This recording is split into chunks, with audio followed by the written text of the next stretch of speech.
Hello mga ka-bestie, I'm back. Nagluto tayo ng may special fried chicken. Okay, before ko siya lagyan ng flour, ginawa ko muna, tinanggal ko siya sa brining solution. Winash ko yung chicken para matanggal yung mga rosemary, the corn pepper, saka para mabawas natin yung alat nung ginawa natin brining solution doon sa chicken. So, after that, winash na natin. Petuyo ko siya sa kitchen towel. And then, after that, saka ko siya kinote sa breadings. Tapos ko siya i-coat sa breadings, saka ko siya pinaray. And then, yung gravy natin, paano ko ginawa yung gravy? 1/4 of butter. Okay. Kung iluluto mo siya, isusutay mo siya. Kasama ng, yung butter susutay mo. 1 teaspoon of minced garlic. Susutay mo siya sa butter. And then, minced onion. Susutay mo rin siya sa butter. And then, after that, ilalagyan mo siya ng 1 teaspoon of flour. Susutay mo siya. Pag nagsustay mo na siya at nagsama-sama na lahat ng ingredients, saka mo lalagyan ng 1 can of milk, evaporated milk, and then stir mo siya, then pagka-stir mo, ilalagay mo yung mushroom, lagyan mo ng mushroom, lagyan mo ng iodized salt, mga half teaspoon, and then tablespoon I think. Tapos lagyan mo siya ng 1.5 teaspoon ng all-purpose seasoning. Ganun mo siya gagawin. Pag nakita nyo medyo slurry na yung ginawa na yung gravy, patayin nyo na yung inyong kalan at ilipat nyo na sa lalagyan yung ginawa na yung gravy. Paano ko siya ginawa? First, iniwa ko muna yung cabbage, and then binatang ko yung apples, and then saka ko siya inad-add. Ganun din yung carrot, inad-add ko rin siya. Gumawa rin ako ng minced onion, and then kung nagawa ko na, pinagsama-sama ko na yung cabbage, apples, carrots, onions, and then nilagyan ko siya ng 1 teaspoon of sugar. Tapos 1 pinch lang, kasi kung half table, so mas maganda kung pinch para hindi ka siyang maalat. Then lalagyan mo na siya ng mayonnaise, ito toss mo siya lahat. Ganun ko ginawa yung aking coleslaw. Ang purpose nga pala ng brining solution, mga ka-bestie, para yung manok maging plump. Parang kung sa tao, kung parati kang kumakain, bloated, ganito yung tsura nyo. Lumulobo yung mga laman ng chicken. Para pag pinirito mo siya at pinaray mo siya, tender and juicy yung chicken. At the same time, yung kanyang balat, crispy. Kaya yun ang purpose, kaya namin ginagawa yung brining solution. Pagkut pa sa nagiging crispy yung balat, nanunuot pa yung lasa Rosemary ng salt sa loob ng chicken. So, kaya ko siya yun. Yun ang purpose ng brining solution. Yung mga nag-aaral ng culinary, alam nila kung ano yung brining solution. Alam nila kung ano yung roux. Alam nila kung ano yung slurry. Hindi ko na kaya paliwan. Hello mga bestie! Welcome to my YouTube channel. Ang ituturo ko sa inyo ngayon ay ang aking healthy coleslaw and my special fried chicken. So, simulan na natin. Bago ako mag-start na magluto, hinanda ko muna ng lahat. Gumawa ako ng brining solution. Ang brining solution, guys, babrine mo yung manok. Ang paggagawa ng brining solution, isang pitchel na tubig. Ganun lang kasimple. And then salt. And then sugar. And then corn pepper, yung bubong paminta, at rosemary leaf. Okay, leaves. Marami pala siya. So, ganito yung gawa ko, guys.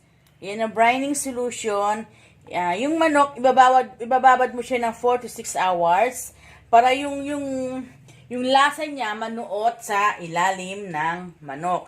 Etong brining solution, kung makikita ninyo, yan, ipofocus ko. Yan, nakita nyo itong maliit na to, yan ang rosemary. Corn pepper, alam niyo naman niya kung ano na yan. So, ayan, ganyan ko siya pinrepair. Ngayon, ang gagawin natin, ang ginawa ko naman, para makagawa tayo ng breadings, so, cornstarch, 1 teaspoon of garlic powder, 1 teaspoon of onion powder, and then, half teaspoon of paprika, 1 teaspoon of, ito yon, iodized salt. You mix it together. I-mix mo siya para pumantay ang lasa ng ating chicken. So, pag naihalo na natin, lalagay nyo rito yung chicken. Mga kabesti, kailangan isang kamay lang, isang kamay hindi marurumihan. Isang kamay lang gagamitin nyo sa paghahalo ng, kailangan isiksik nyo na maigi yung ingredients natin, yung flour. Isiksik nyo yan para pagdating dun sa oil, hindi siya babagsak.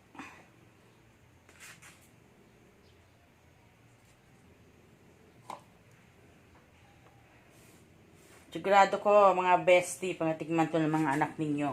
Palagi nang i-request sa inyo itong ipapaluto.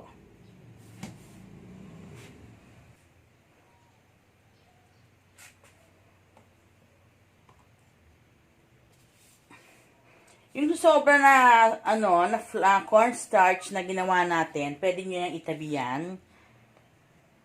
Pwede nyo yung gamitin, kung magluluto pa kayo mamaya, pwede nyo pa yung susunod na gamitin sa chichinikan yung BRINE. Sigurado ko doon sa mga nag-aral ng culinary, alam nila kung ano yung brine solution. Brining solution, alam nila yan. Kailangan 350 ang init niya bago ilagay yung chicken. Degrees. Yung guys, kailangan yung mantika natin, 350 degrees na init nito. Saka nyo ngayon ilalagay yung chicken. Yung chicken, kailangan yung chicken hindi lalapat doon sa kawali. Kung ilalagay ninyo yung chicken, at, okay. Guys, yung skin part ng chicken. At, ayok matalsikan.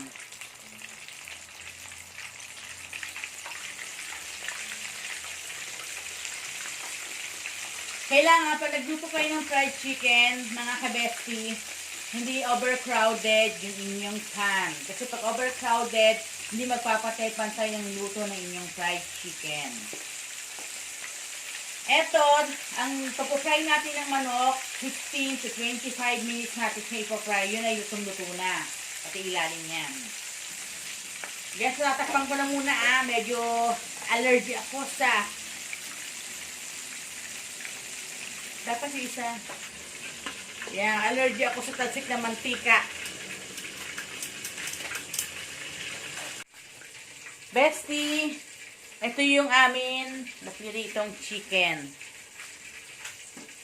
Yan. Diba? Perfect ang kanyang golden brown. Pag pinoke natin yan, makikita natin na yun, lutong-luto hanggang ilalim. Pag kinagat, crispy. Masarap. Guys, para malaman ninyo kung luto na yung inyong manok, popoke nyo siya, puputasan natin sa part na may buto. Diba ang lutong? Kita nyo, diba guys? Pag ginanyan nyo siya, at may lumabas na dugo, ibig sabihin, hindi pa yung luto. Pero ito, kung makita niyo lumabas ay ang oil. Ibig sabihin yan, luto na yung manok natin sa labas at loob.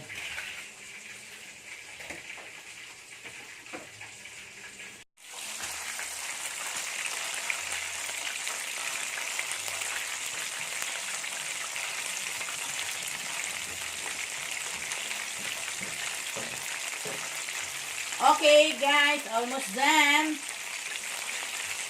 Ito na po ang ating fried chicken.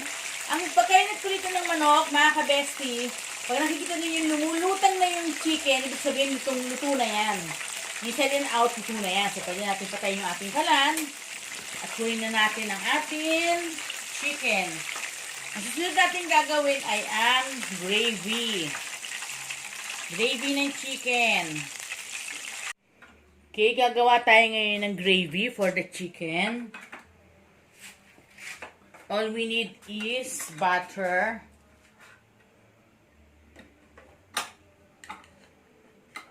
Butter.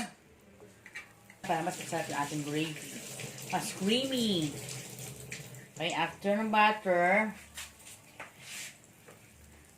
I put the garlic.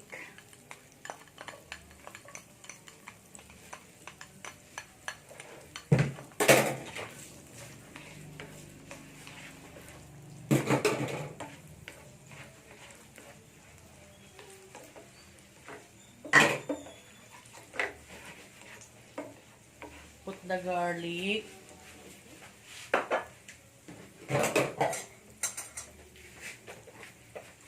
The onion.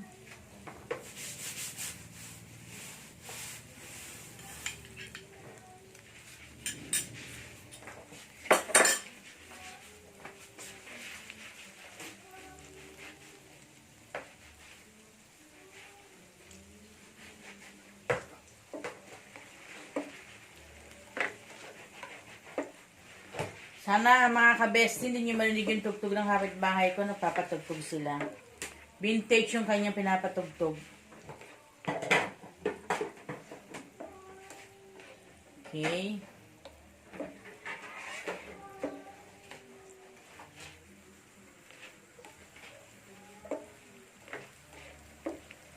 I will put the onion. Pag translucent na yung onion, mga ka-bestie, okay na yon. So, gagawa tayo ngayon ng roux. 1 teaspoon of flour.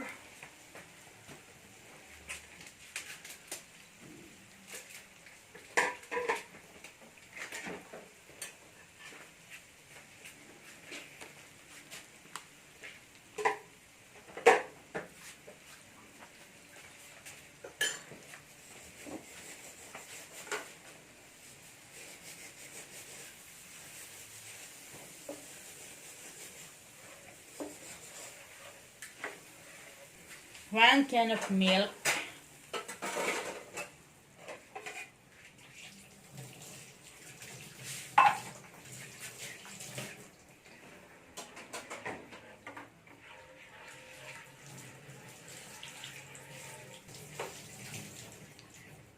All-purpose seasoning, at least mga 1 teaspoon.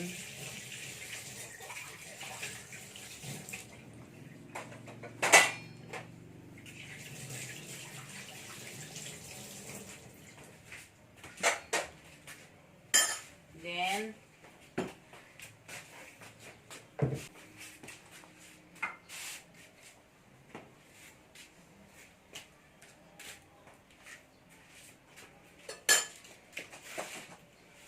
dagdag tayo guys ng tubig. Konti.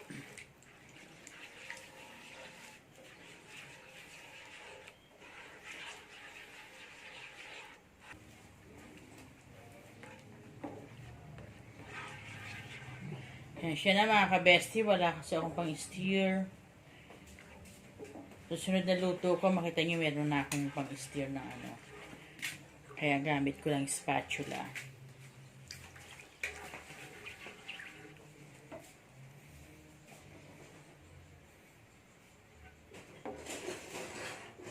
Okay guys, okay na siya.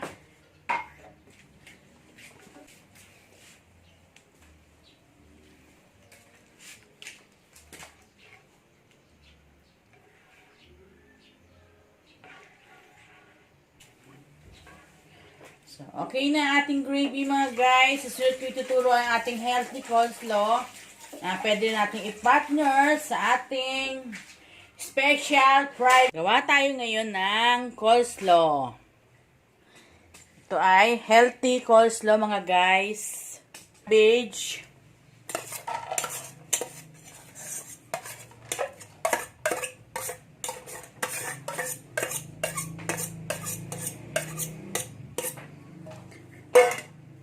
Apples. Mga kabesti, ginawa ko sa apples, aking inad-add para pino siya. Lagay nyo dito, apples. Carrots. Inad-add ko rin.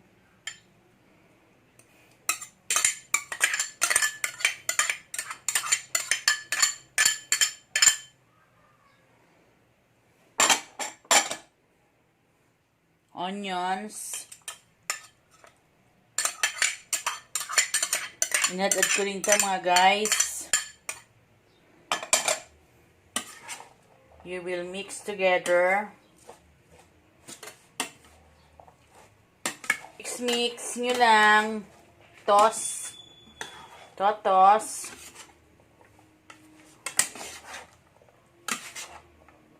Ako kasi nito, ang anak ko kasi guys, best ka bestie, mas gusto niya ang coleslaw kaya sa gravy.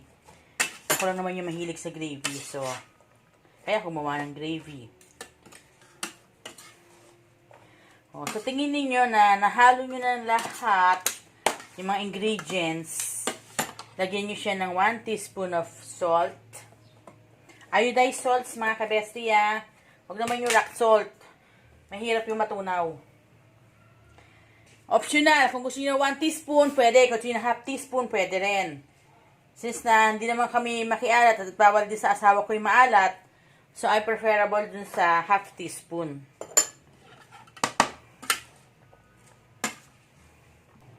Tapos nyo itos 1 teaspoon of white sugar.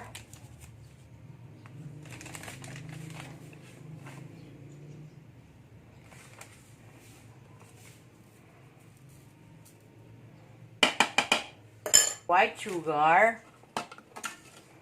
Toss again. And half lemon. Galin natin yung buto.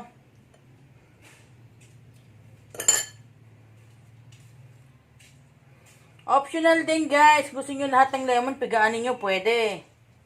Pero kung ayaw nyo naman ng maasim, pwede din namang hindi. Tanggalin nyo yung buto guys, baka makain, mapait yun.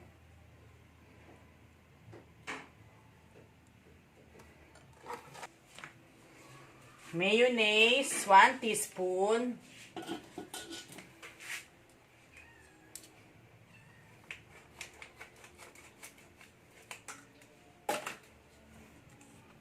Actually, mas maganda kung tablespoon ng mayonnaise ilagay natin. Pero ako, mas gusto ko to kasi maraming mayonnaise. So, ginawa ko 1.5. Optional din yon. Sa inyo, kung gusto niyo yung marami yung inyong ang inyong mayonnaise, pwede din naman mga guys.